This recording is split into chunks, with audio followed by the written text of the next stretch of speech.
Maybe this will work.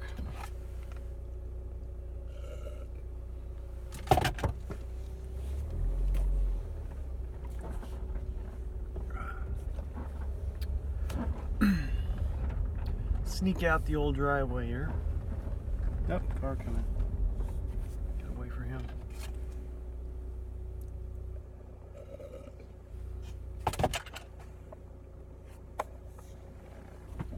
This might piss off some people, or maybe just disagree.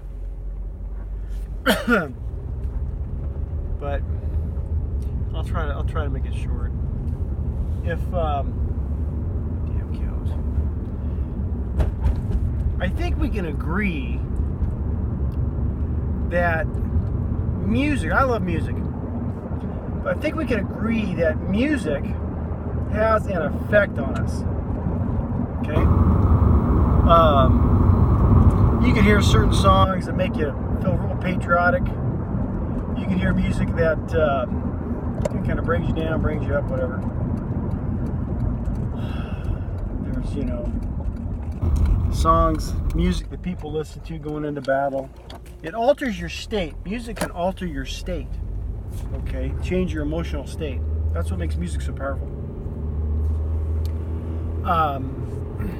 And it's not something that you can.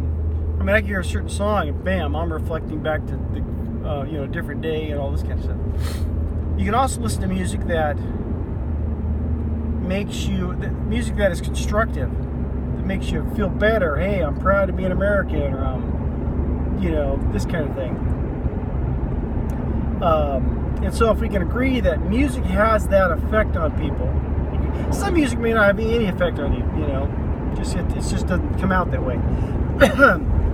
But I think you get my idea here. If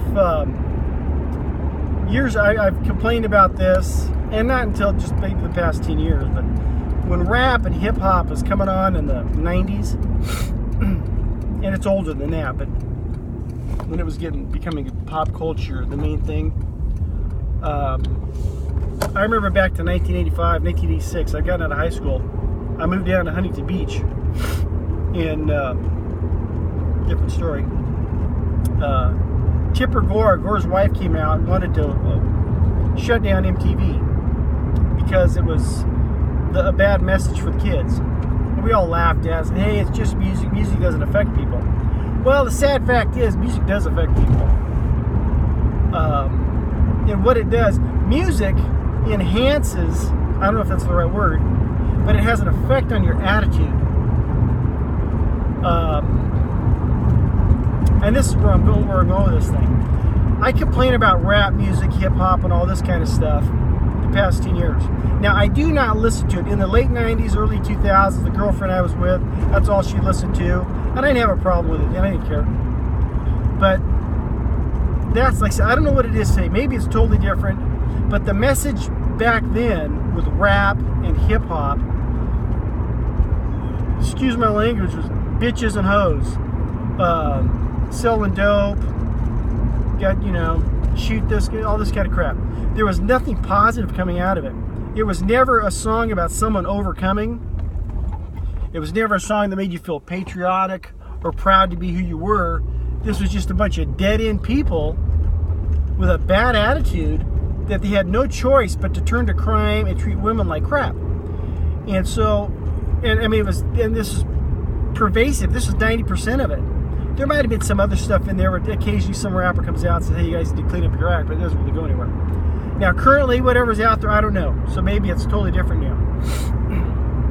But rap music, you go back to the gang rap and all this kind of stuff in the late 90s, early 2000s, NWA, all this stuff.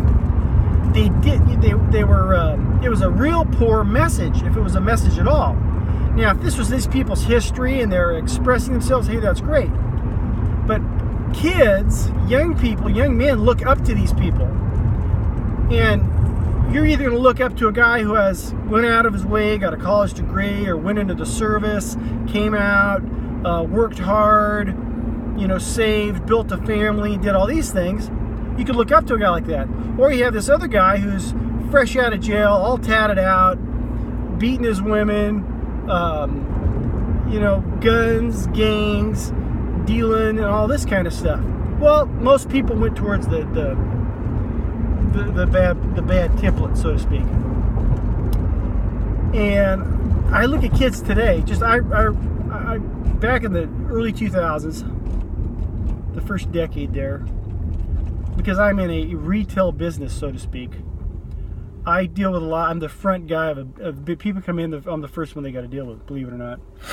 And I deal with a lot of bad attitudes, and a lot of it was white kids, white guys between the ages of 16 and 25, who in their mind, their attitude now, they were thugs. And they carried themselves as such, because that's who they looked up to, that rapper. Bunch of white kids. I mean, they even talked black. Now, if I was black, that would really piss me off. If you're some white kid from the suburbs, and you're talking like you're fresh out of Compton, I'd slap the hell out of you. That freaks me out. I can't imagine black people to put up with that. But anyhow, you got this generation of kids coming up, and this is their attitude. They got this thug rapper attitude. Now, I think they're old enough. Many have had children. Their children are kind of the same thing. But to me, this 20 years, it's about 30 years now. If you look at let's say from 2000 to 2010, maybe a little before, maybe a little after, I look at the West. I'm not saying it's the end of the West, but the West, we are Westerners. The West as we know it has been tragically altered because of rap music. And I'm not saying country music's better, or this is better, or that's better. But all these kids, this generation of young men who looked up to these rap individuals, rap stars, as their role model. And I think that's why we're dealing with the society that we have today. Your government can make rules and take away your freedoms and all that, but people don't follow that. They don't. Hey, I'm going to become like Trump or Pelosi. No, that's just the man coming down on us, so to speak. People follow Hollywood. People follow MTV and music and pop culture. And we have now is you have all these people that are walking around that are just wannabe thugs, and they have that attitude. Not everyone, but a good portion of our population has this thug attitude. It just makes them not worth a shit.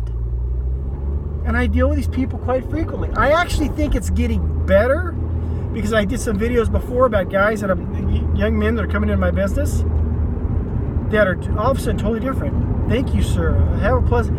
And they're nothing like this thug thing. Because I put up with that for a dozen, 15 years. These thug wannabes.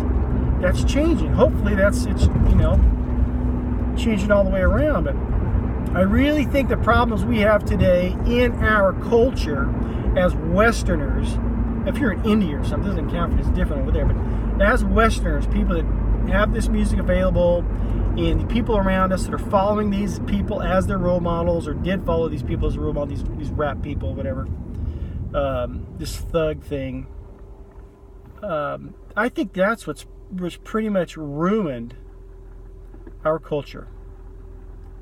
Now things change. We're probably going into something else. Could be better, could be worse. But I think most of the societal woes that we have today, and like I said, I'm not saying that the music should have been abolished or anything like that. It was their music. I get that. God love them. That's you want to express their personal experiences or whatever. But when people picked up rap music and made that their role model, that was the end of us. That was it. And now we're picking up the pieces. And hopefully we get, hopefully we get past it. Anyhow, love you. God bless.